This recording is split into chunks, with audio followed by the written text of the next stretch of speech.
Miles de colombianos se lanzaron masivamente a las calles en medio de una pandemia que está matando a cerca de 500 personas por día en ese país.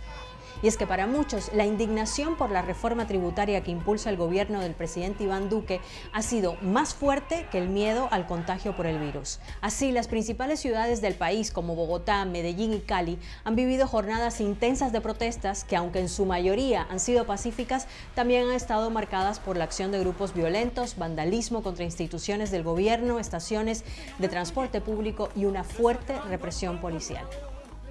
En este video te damos las claves para entender estas masivas protestas y por qué la reforma tributaria de Duque causa tanta indignación en Colombia. El principal reclamo o la chispa que encendió las manifestaciones es la reforma tributaria, aunque no el único, y ya de eso vamos a hablar más adelante. El país atraviesa una profunda crisis sanitaria, económica y social por la pandemia, lo que ha generado un gran descontento. Y lo que hace esta reforma tributaria es apretar aún más precisamente a los sectores de la población que más han sufrido durante la pandemia. La situación económica es preocupante. El gobierno se endeudó y gastó dinero para hacer frente a la crisis, por lo que ha crecido el déficit fiscal y la deuda pública. Así que la idea con la Ley de Solidaridad Sostenible, que es el nombre que le ha dado el gobierno a la reforma tributaria, es recaudar cerca de 23 billones de pesos colombianos adicionales. Estos son unos 6.300 millones de dólares. En el papel, la ley que el gobierno presentó al Congreso y que ahora está pendiente de aprobarla, dice que busca ampliar la base de recaudación de impuestos, evitar que la deuda colombiana genere la pérdida de más puntos en las calificaciones de riesgo internacionales, institucionalizar la renta básica y crear un fondo para la conservación ambiental. Suena como una buena receta para sanear cuentas, pero el punto clave y motivo de mayor indignación es de dónde se sacará ese dinero. El propio ministro de Hacienda colombiano Alberto Carrasquilla explicó que la recaudación vendrá un 73% de las personas naturales y el resto de las empresas. Es decir, la mayoría de la gente va a pagar por esto.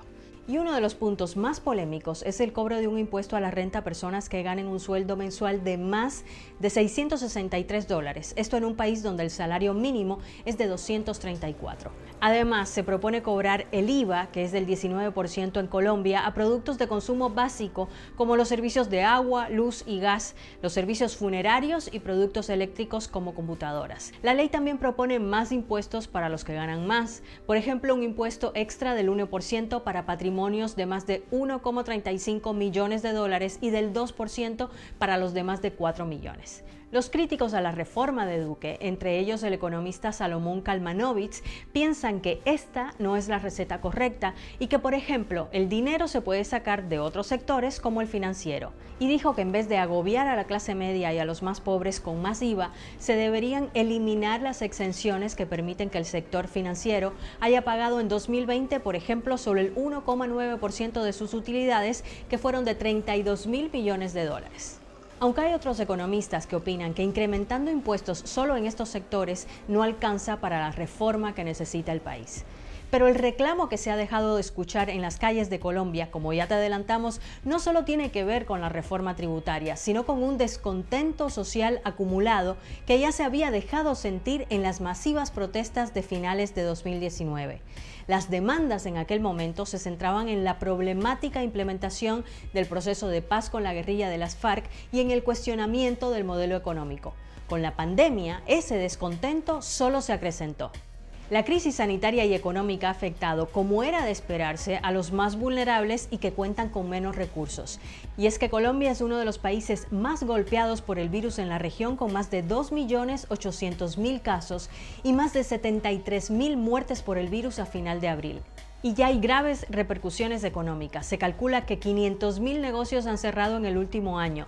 La cifra de desempleo supera el 17%, aunque hay ciudades en las que es mayor del 20%. Según los datos de la Dirección Nacional de Estadísticas de Colombia, se sabe que 2.3 millones de hogares solo se pueden permitir 2 comidas al día y que el 19% de las familias no cuentan con ahorros para sobrellevar esta situación.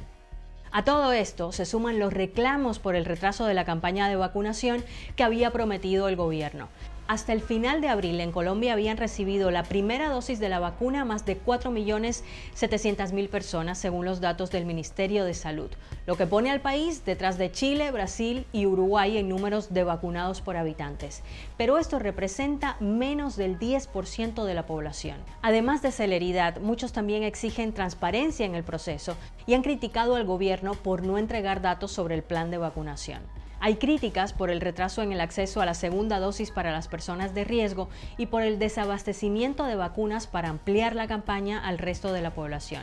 No obstante, el Ministerio de Salud ha prometido que en mayo 8 millones de colombianos, casi el doble que hasta abril, estarán vacunados.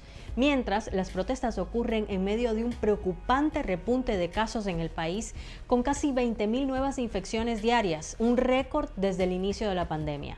Una crisis que no pudo detener las masivas manifestaciones. Bueno, gracias por mirar el video hasta el final. Esperamos que este video te haya sido útil para entender la situación en Colombia. Y si te gustó y te resultó interesante, por favor, no te olvides de compartirlo. Suscríbete al canal si todavía no lo has hecho y ya nos vemos la próxima. Chao.